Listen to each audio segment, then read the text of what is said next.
लगा नहीं रहे हैं, और लगा भी रहे हैं तो 1 से 2 हाथ से 3 हाथ से 4 हाथ से 5 हाथ तक का वृक्ष बड़ा हो रहा है। उसके नीचे अब क्या कर पाएंगे, कितना ऑक्सीजन देगा वो वृक्ष।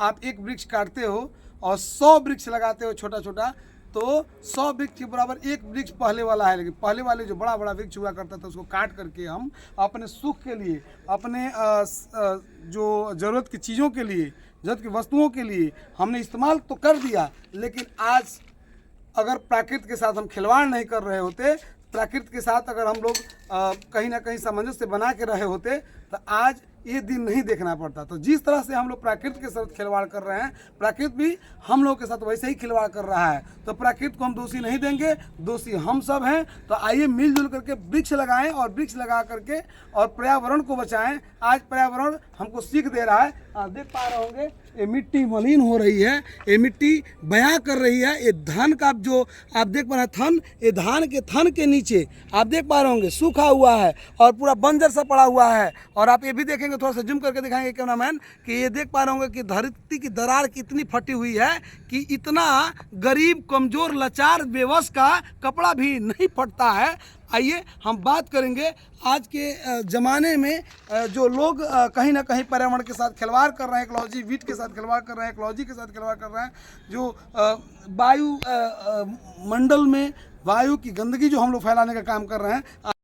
कि जिस तरह से आप देख पा रहे हैं कि जो पृथ्वी है और पृथ्वी में जो मृदा है, मृदा जो उपजाऊ मिट्टी जिसको कहा जाता है, जिसमें फसल को उपजाया जा सकता है, उस मिट्टी के दरारों, उस मिट्टी में इतनी दरारें पड़ गई हैं कि कहीं ना कहीं वो बयां कर रहा है। कहीं ना कहीं धरती माँ हम लोग से रूस गई है, और धरती माँ के कलेजों को हम लोग जो छलनी करने का काम किए हैं, उसका कहीं ना कहीं भरपाया आज मानव को करना पड़ रहा है। आप धूप में चल रहे होते हैं, आपके शरीर का स्किन जल करके काला हो जा रहा है। अगर आपके शरीर में अगर जलन सी महसूस हो रही है, आपको खुजली की बीमारी हो रही है, आपको तमाम कठिनाइयों का सामना करना पड़ता है, तो इसके कहीं ना कहीं उसका पूरा का पूरा उस कारण का, उस निवारण का हकदार हम हैं। अगर उस कारण का निवारण हम नहीं करते हैं, निवारण नहीं खोजते हैं, वृक्ष काटते हैं, वृक्ष नहीं लगाते हैं, कुआं को तालाब को भरते हैं, कुआं को तालाब को कचरा से गंदगी से भर देते हैं,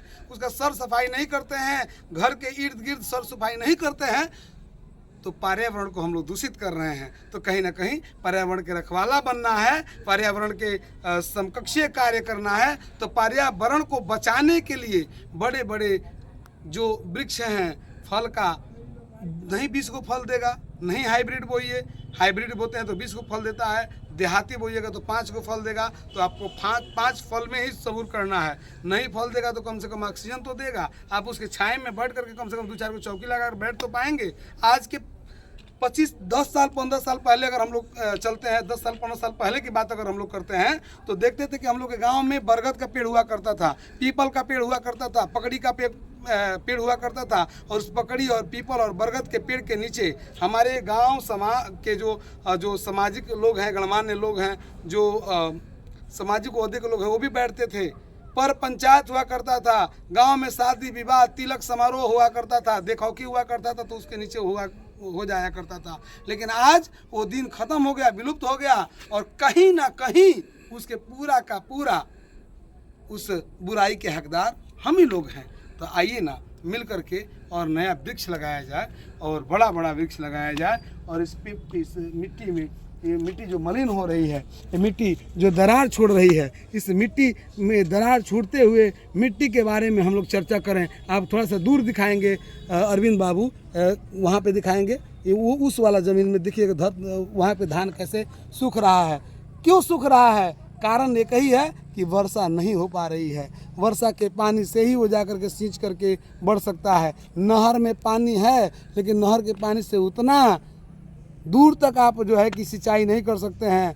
और रही बात आपके पास जो अभी प्रकृति से खिलवाड़ करके हम लोग जो है कि कृत्रिम व्यवस्था, जैसे मान लीजिए कि हम लोग पंपी सीट, तो धरती माँ की कलेजा को फाड़ करके और उसमें हम लोग पंपी सीट हलाए हैं, और उससे पानी निकाल करके और सिंचाई का काम करते हैं। और उस सिंचाई करने के पश्चात जो है कि हम लोग धान गेहूँ सब कुछ उपजाते हैं, जो भी है फसल को उपजाते हैं। तो कहीं ना कहीं इस पृथ्वी से, इस धरती से, इस मृदा से जहाँ से फसल का उपजाया जा सकता है, उस मृदा के बारे में अगर हम चर्चा करते हैं तो उस मृदा के बारे से अगर उस मृदा से उपजा करके हम खाते हैं तो उस मृदा को सुरक्षित रखने का भी हकदार हम ही हैं। और कहीं ना कहीं आप लोगों से हम अगले वीडियो में मिलेंगे और इसी तरह के वीडियो के साथ।